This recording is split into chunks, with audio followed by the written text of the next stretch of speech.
ഷാംപൂന് ഇത്രേ ഉള്ളൂ, കോഫി ചായ. അതെ, കല്യാൺ ഹൈപ്പർ മാർക്കറ്റിലെ എല്ലാ ബ്രാൻഡഡ് പ്രൊഡക്ട്സിനും നല്ല വില കുറവാ. അതിനിപ്പോ സീസൺ ആണെന്നോ വീക്കെൻഡ് ആണെന്നോ നിർബന്ധമില്ല. പിന്നെ ഇത് പിഷ്കല്ല, ഇതിന്റെ പേരാണ് സേവിങ്സ്. ബ്രില്യന്റ്. അതാണ് ചായ കുടിക്കും. വില ശരിക്കും കുറവാണ്. അതാണ് കല്യാൺ ഹൈപ്പർ മാർക്കറ്റിന്റെയും കല്യാൺ എക്സ്പ്രസ് മാർട്ടിന്റെയും ഗ്യാരണ്ടി. കടങ്ങോട് പഞ്ചായത്തിൽ CPI ബ്രാഞ്ച് കമ്മിറ്റികളിൽ നിന്ന് വീണ്ടും കൂട്ടരാജി. ആദൂർ ബ്രാഞ്ചിൽ നിന്നും 7 പേർ രാജിവെച്ചു. ദിവസങ്ങൾക്ക് മുമ്പ് കടങ്ങോട് മില്ല് ബ്രാഞ്ച് കമ്മിറ്റിയിൽ നിന്നും സെക്രട്ടറി ഉൾപ്പെടെ 11 അംഗങ്ങൾ രാജിവെച്ചിരുന്നു.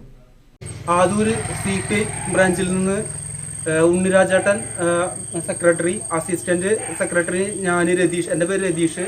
ബാക്കി എല്ലാ 7 അംഗങ്ങളും ഇതിനാലെ CPIയുമായിട്ടുള്ള എല്ലാ ബന്ധങ്ങളും നിർത്തിവെച്ചിരിക്കുന്നു. അതുകൂടാതെ രാജിയും സമർപ്പിക്കുന്നു. Branch secretary PK Unnirajapanicker, assistant secretary Rajeesh, മെമ്പർമാരായ ശ്രീജിത്ത്, MK രഞ്ജിത്ത്, K ശാരദ, സുജാത എന്നിവരാണ് രാജിവെച്ചത്. 7 പേരാണ് ബ്രാഞ്ച് കമ്മിറ്റിയിലുള്ളത്. പാർട്ടിയിലെ വനിതാ നേതാവിന് നേരെ ലൈംഗിക അതിക്രമം കാണിച്ച മണ്ഡലം കമ്മിറ്റി അംഗം KV ശങ്കരനാരായണനെതിരെ പോലീസ് കേസെടുത്തിട്ടും നടപടിയെടുക്കുവാൻ ജില്ലാ മണ്ഡലം നേതൃത്വങ്ങൾ തയ്യാറാകുന്നില്ല എന്നും സാമ്പത്തിക ക്രമക്കേട് നടത്തിയ നേതാവിനെ സംരക്ഷിക്കുകയാണെന്നും ആരോപിച്ചാണ് രാജി. ഇതേ ആരോപണം ഉന്നയിച്ച് ദിവസങ്ങൾക്ക് മുമ്പ് കടങ്ങോട് മില്ല് ബ്രാഞ്ച് കമ്മിറ്റിയിൽ നിന്നും സെക്രട്ടറി ഉൾപ്പെടെ 11 അംഗങ്ങൾ രാജിവെച്ചിരുന്നു. എരുമപ്പെട്ടി ചിറ്റണ്ട ബ്രാഞ്ചിലും സെക്രട്ടറി ഉൾപ്പെടെ 12 അംഗങ്ങൾ രാജിവെച്ചിരുന്നു.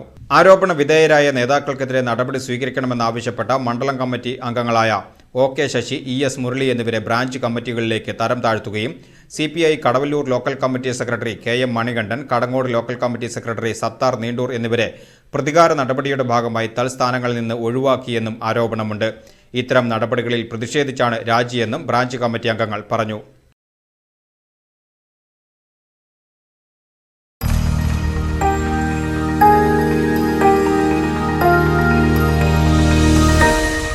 You are watching VCV News.